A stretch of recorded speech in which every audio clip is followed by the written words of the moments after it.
کہ 30,000 40,000 روپے کا موبائل لے لیا اور بہترین سیلفی، غریبوں کے لیے اپنے علاقے کے اندر انقلاب پیدا کرنے کے لیے کام کیجیے. ان کا حصہ مت بنیے جو شریعت کا ننگا ناچ ناچتے. ابھی دو مشاہدہ ہوا شریعت کے نظر میں ناجائز اور حرام. میں ہزاروں کے مجمع میں کہوں گا اگر آپ جلسہ کرا لیتے یا پھر آپ منقبتی نافیہ مشاہدہ کراتے تو اللہ کے نبی کی تعریف ہوگی. آپ نے عزت دار طوائفوں کو بلا کر اور بڑا مجمع تھا، واہ واہ واہ کیا کہہ دیا. یہ سب باتیں ہو رہی تھی، نہ قرآن کی تلاوت نہ نبی کی شان میں کوئی بات کہی گئی. یہ اس قوم کی جہالت ہے، یہ اس قوم کی سوچ ہے. اسی لیے اگر انقلاب پیدا کرنا ہے، سیمانچل کو ترقی کے طرف لے جانا ہے تو اپنے بچوں کو تعلیم دینا ہوگا، بھوکے رہ کر اپنے بچوں کو پڑھانا ہوگا. میرے بھائیوں، میں تفصیل سے بات کرنا چاہتا تھا لیکن موقع بھی نہیں ہے، ٹائم فکس ہے. حضرت مفتی صاحب بیٹھے ہوئے ہیں، بس آدھی ادھوری بات کر میں جا رہا ہوں. بس ایک پیغام میرا یاد رکھیے، بھلے ہی بھوکا رہیے لیکن اپنے بچوں کو ضرور تعلیم دیجیے. دوسرے نمبر پر کچھ کاروبار کیجیے، چھوٹا موٹا ہی صحیح کاروبار، چھوٹے سے کام شروع کیجیے، اللہ بڑا کرے. 5 لاکھ 10 لاکھ ضروری نہیں. 5 روپے تک آپ دودھ بیچنے والا CM بن سکتا ہے، چائے بیچنے والا PM بن سکتا ہے، اخبار بیچنے والا میزائل مین بن سکتا ہے، کولڈ ڈرنک بیچنے والا امبانی بن سکتا ہے. تو پھر آپ چھوٹا موٹا کاروبار کر کے اپنے گھر کی پرورش کیوں نہیں کر سکتے؟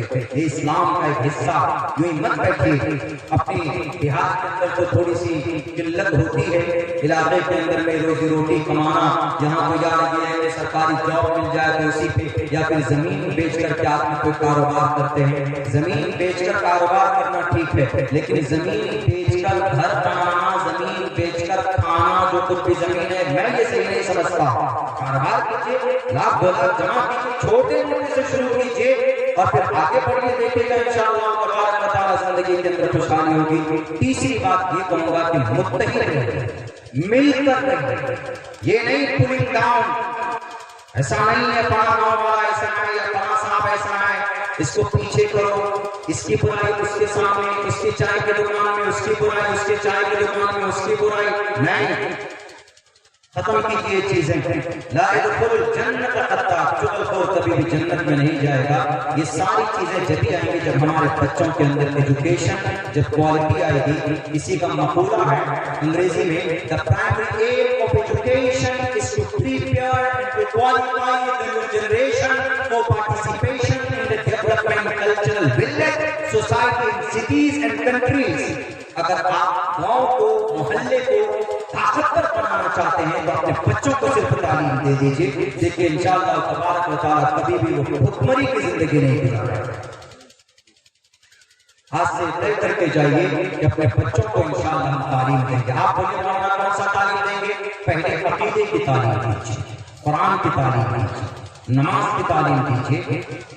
اگر آپ کے پاس ٹائم ہے تو آپ اپنے بچوں کو حافظ قرآن بنائیں. لیکن آپ چاہتے ہیں کہ ہم اپنے بچوں کو ماسٹر بنانا چاہتے ہیں، انجینئر بنانا چاہتے ہیں، ہم اپنے بچوں کو ڈاکٹر بنانا چاہتے ہیں. نو پرابلم، بنائیے. میری تقریر ہے ڈاکٹروں کے اوپر، میری تقریر ہے سائنٹسٹوں کے اوپر. دنیا کے بڑے بڑے ڈاکٹر قرآن پڑھ کر نکلے. MBBS میں ڈاکٹر بنتا ہے، کن کی کتاب پڑھتا ہے؟ شیخ حسین ابن علی سینا کی کتاب پڑھتا ہے. 11 سال کی عمر میں حافظ قرآن بن گئے تھے شیخ حسین ابن علی سینا. کوئی بڑی بات نہیں. ہم نے لا کیا، لا عثمانیہ یونیورسٹی سے ہم نے پورا ہوا مکمل. ہمارا اس سال فائنل ایگزام ہے. ہم نے پہلے ہاتھ حفظ قرآن کیا، عالمیت، حفظ قرآن کے بعد سبا قاری کا کورس کیا، سبا عشرہ کا کورس کیا، عالم دین بنے. تکمیل علوم PhD عربی ہم نے کیا، بعد میں ہم نے ڈپلوما کیا. اس کے بعد جا کر سنویدھان کی پڑھائی پڑھی، پھر جا کر ہم نے تعلیم حاصل کی، لا کی.